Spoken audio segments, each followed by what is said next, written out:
Sex word का exact meaning, but हम हमारे जो लैंग्वेज है उसमें हम बोलते हैं संभोग।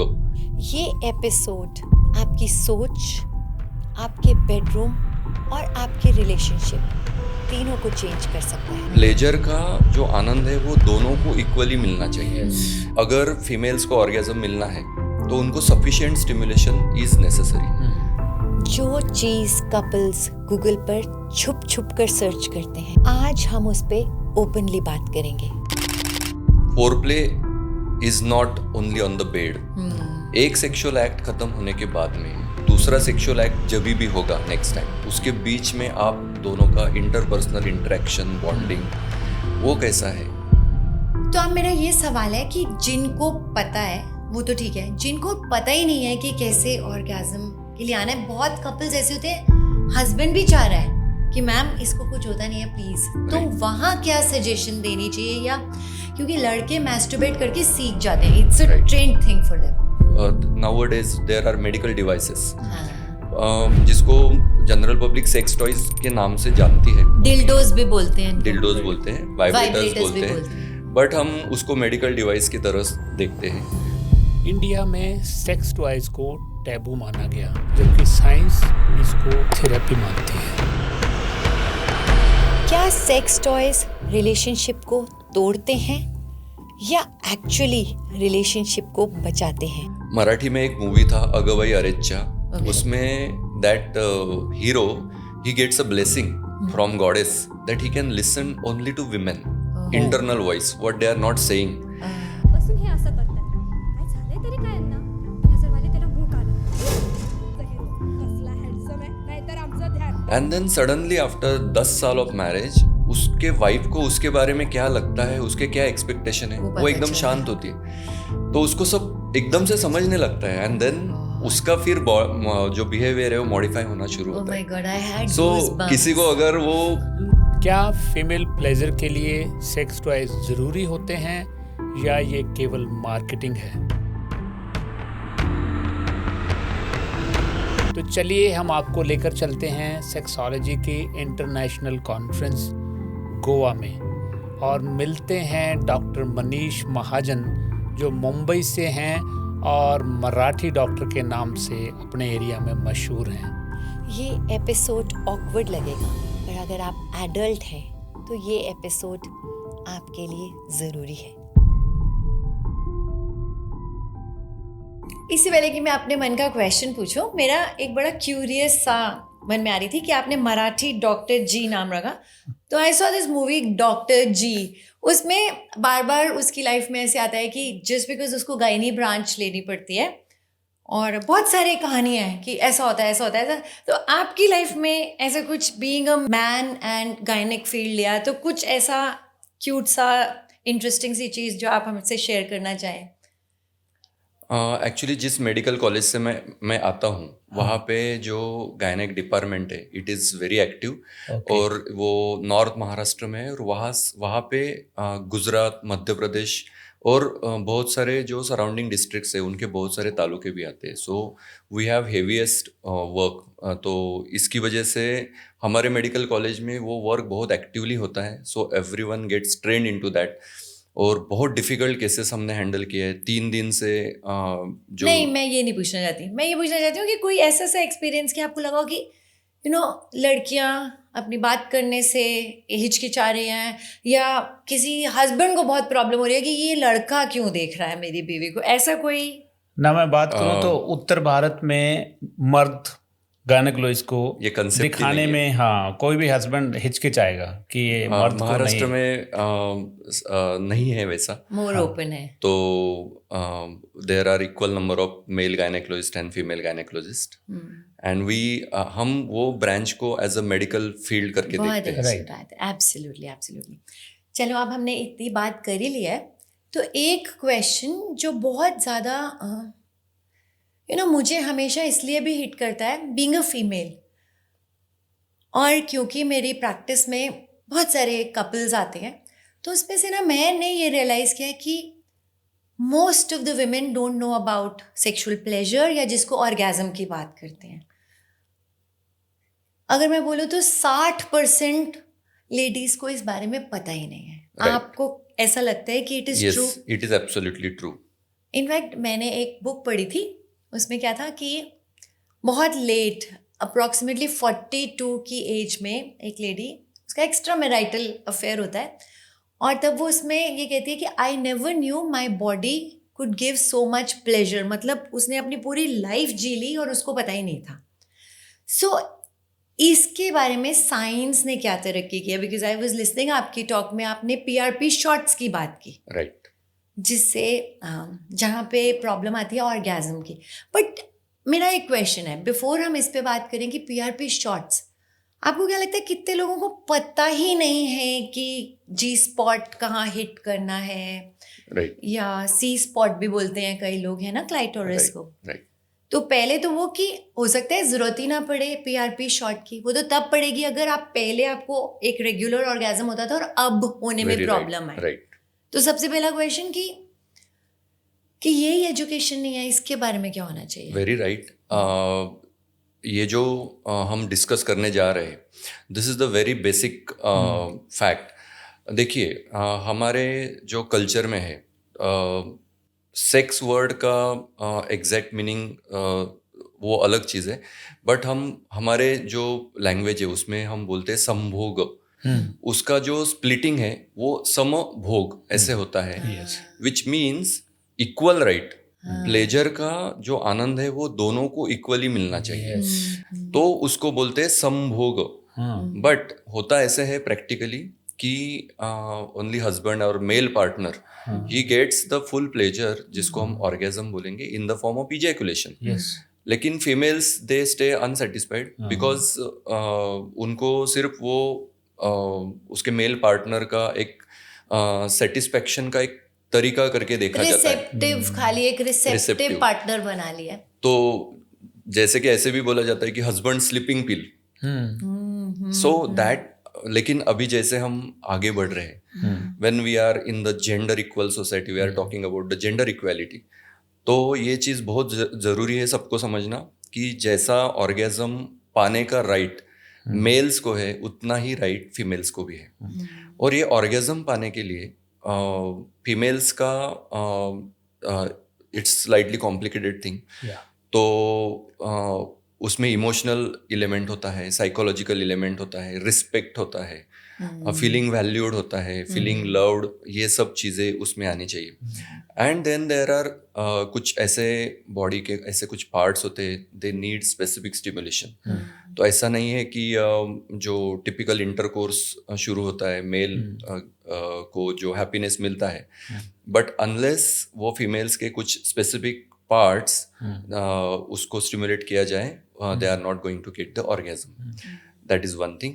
दूसरा बात ये है कि men they get this orgasm generally, averagely मैं बात कर रहा हूँ, it is in 3 to 4 minutes. While women they need 11 to 12 minutes. अभी this is like arbitrary timings वो किताबों में दिया है सेक्सुअल मेडिसिन के. बट द फैक्ट इज, अगर फीमेल्स को ऑर्गेजम मिलना है तो उनको सफिशिएंट स्टिमुलेशन इज नेसेसरी. और उसके लिए जो रोल आता है foreplay, interplay and afterplay. So foreplay is something which starts before the actual intercourse. Interplay is जब इंटरकोर्स चालू है तभी आपको रुक के you again have to engage into the foreplay. And afterplay is even when the ejaculation has happened, still you have to engage into the foreplay kind of activities. That is called as after play. ये सब मतलब जब वो male partner, he is not being just selfish, but he knows कि उसके female partner को भी satisfy करना है, and then he is doing all these things, then it is very likely कि उनके जो फीमेल पार्टनर्स है, they are also going to get the orgasm, which is the equal right of that woman also. बिल्कुल ठीक बोला है. तो यहाँ पे मैं अपने दर्शकों को ये बताना चाहती हूँ कि जिस तरह सेक्स, इंटरकोर्स या आपस में मिलना हम बोलते हैं, मेल्स के लिए एक फिजिकल फिनोमिना ज़्यादा है, लेकिन फीमेल्स के लिए इसमें बहुत इंपॉर्टेंट इमोशनल एलिमेंट रहता है.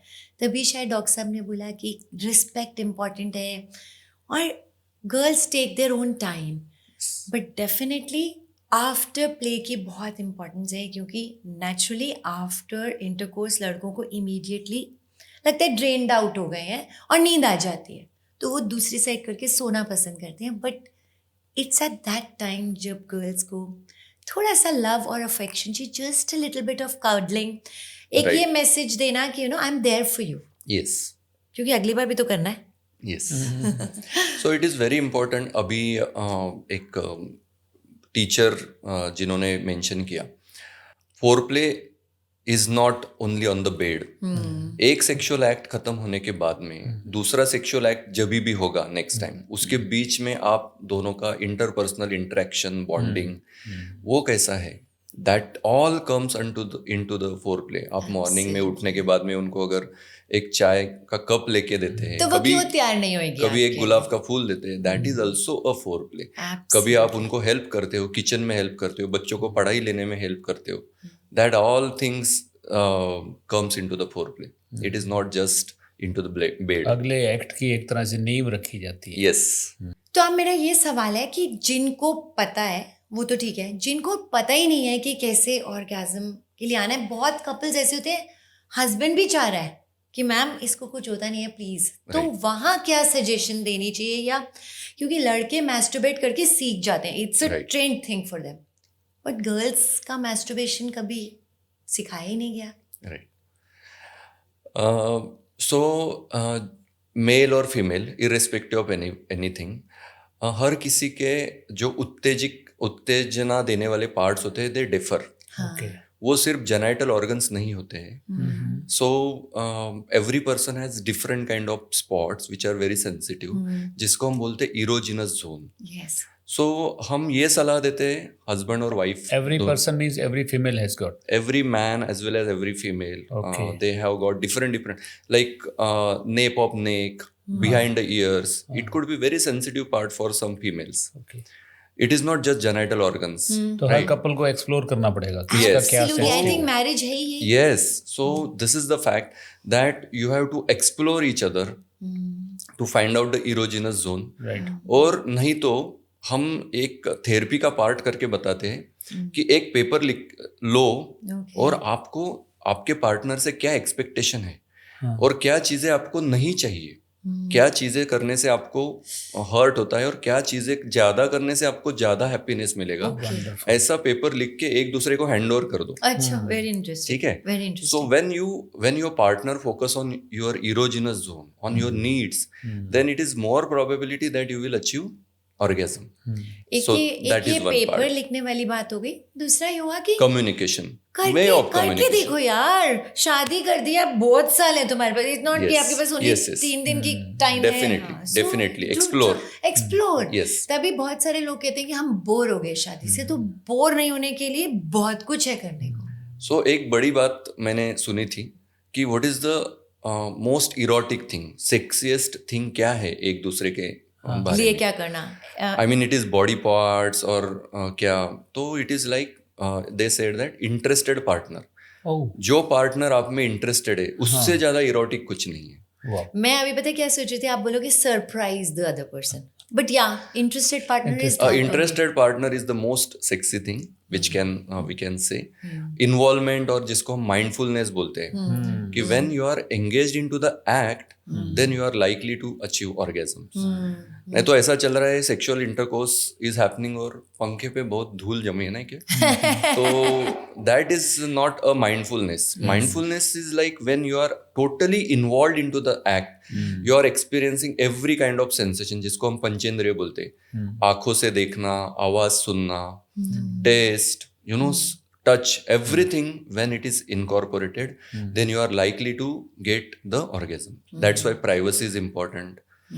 That's why focusing onto the act is important. ये तो बेसिक चीजें हो गई. आगे जाके हम ऐसा बोल सकते हैं कि nowadays there are medical devices, जिसको जनरल पब्लिक सेक्स टॉयज के नाम से जानती है. डिल्डोज भी बोलते हैं इनको. डिल्डोज बोलते हैं, वाइब्रेटर्स Vibrators बोलते भी हैं, बोलते हैं. बट हम उसको मेडिकल डिवाइस की तरह देखते हैं, because it stimulates the specific parts which are involve in female orgasm. तो जिसमें क्लाइटोरिस करके जो एक सेंसिटिव पार्ट होता है उसका जो स्टिमुलेशन है when it is focused then the females are likely to get the orgasm. So nowadays it is a very commonly prescribed treatment by the sexologist. और उसमें एक टैबू है, we are in the India, so ये क्या ये unnatural गलत चीज है, है ये and all that. गलत नहीं, क्या ये But- इंडिया में अवेलेबल हैं? इंडिया में अवेलेबल है. Okay. It is not openly as sex toys, हाँ. but there are certain sites Okay. जो प्रोवाइड करते हैं. अभी गूगल करने पे तो तुरंत आपको वाइब्रेटर मिल करके जाता है. मिल Yes. जाए. एक सवाल मेरे माइंड में आ रहा था कि नॉर्थ इंडिया में ट्रेंड है कि अफीम खाने से अच्छा सेक्स होगा, या कुछ लोग ड्रिंकिंग को एडवाइस करते हैं, तो क्या इन चीज़ों का कुछ रोल है? सो अफ्रोडिजिएक हाँ. जो मेडिसिन होते हैं जिसको नहीं, opium की बात करते हैं. Sex tonics Yes. जो मेडिसिन होते हैं वो हाँ. यू नो प्याज और लहसुन से लेके there is a big list of all this Okay. Dark chocolates wine. तो ये चीजें they can be effective in small quantity और in the earlier phase, not always. और उनकी जो एडिक्शन लग जाना, ये जो प्रॉब्लम है, that will actually kill the sexual drive. आगे जाके जब इन चीजों की लत लग जाती है तो सेक्सुअल ड्राइव कम हो जाती है, डिपेंडेंस हो जाएगा. डिपेंडेंसी हो जाती है. और जिस पर्पज के लिए अगर किसी ने शुरू किया है उससे अच्छा है कि जो हमने बाकी की बातें की हाँ. उससे ही, I mean instead of this things other things can have interest like erotic कपड़े हाँ, या if फिर aphrodisiac सुगंध, या कुछ वो smells जिसको हम लगाना. बोलते हैं कि एक एनवायरनमेंट क्रिएट करना, Yes, हाँ. yes. Candle light dinner, Yes, you know. yes.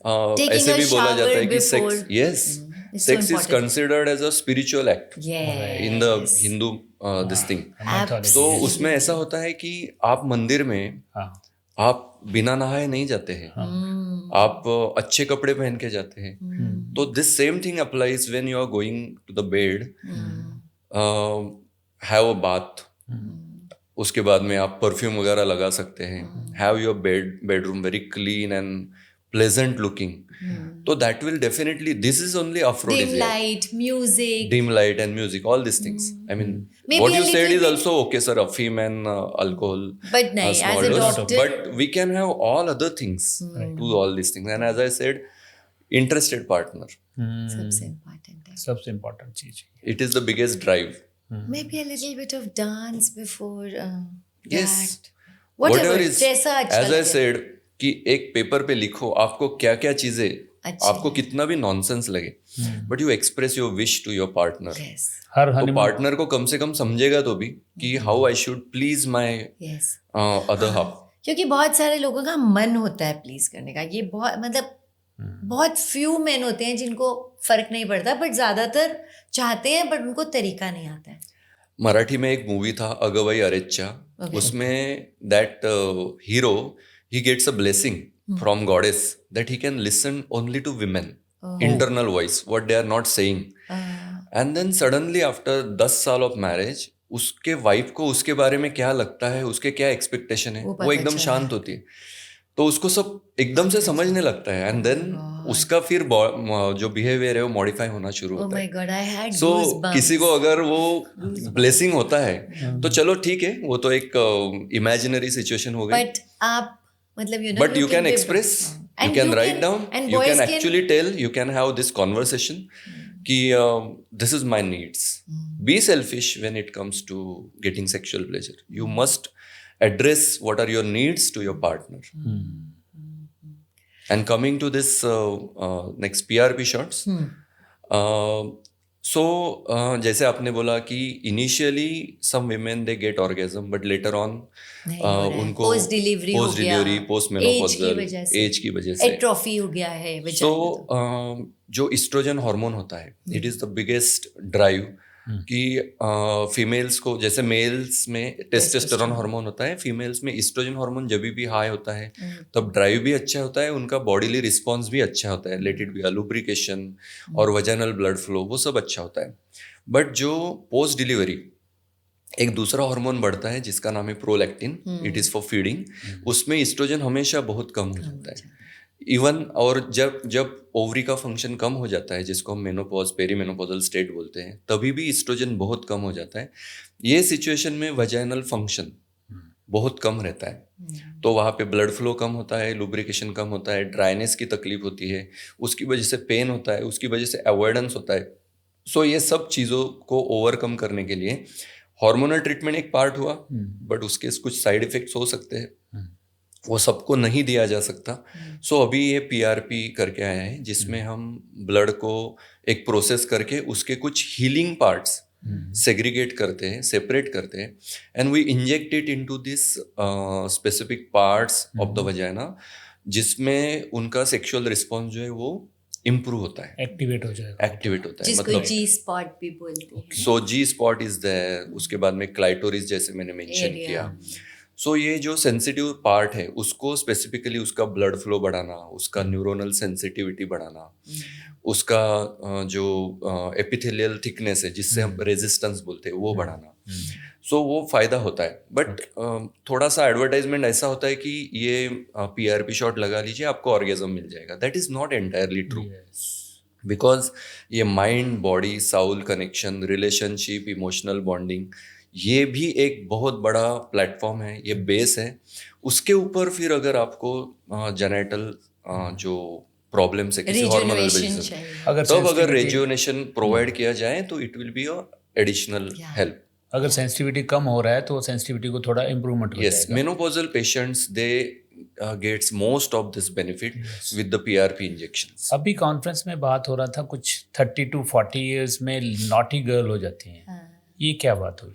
Naughty क्यों हो जाती है So लेडीज? कभी भी सर ये तो साइकोलॉजिकल बहुत सारा है उसमें। जब भी कोई लड़की कुछ नया hormones शादी की- करके जाती है हाँ, तो पहले उसका ये होता है कि Inhibitions. इनहिबिशंस होता है, उसको she has to impress everyone.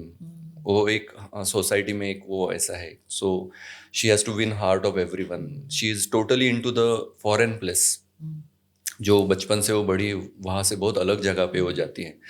तो वो सब जगह में वो एडजस्टमेंट में फिर बच्चे होते हैं, फिर बच्चों का चाइल्डहुड, ये सब चीज़ें, फिर जब बच्चे बड़े Settle हो हो जाते जाते हैं, हैं तो वो स्ट्रेस कम वो होना 10th and के बाद then, में या you know, 7th के बाद में जब माँ बाप को पूछते नहीं, उनके दोस्त बन जाते हैं, तब this women they start getting time for themselves, then they start realising about their needs.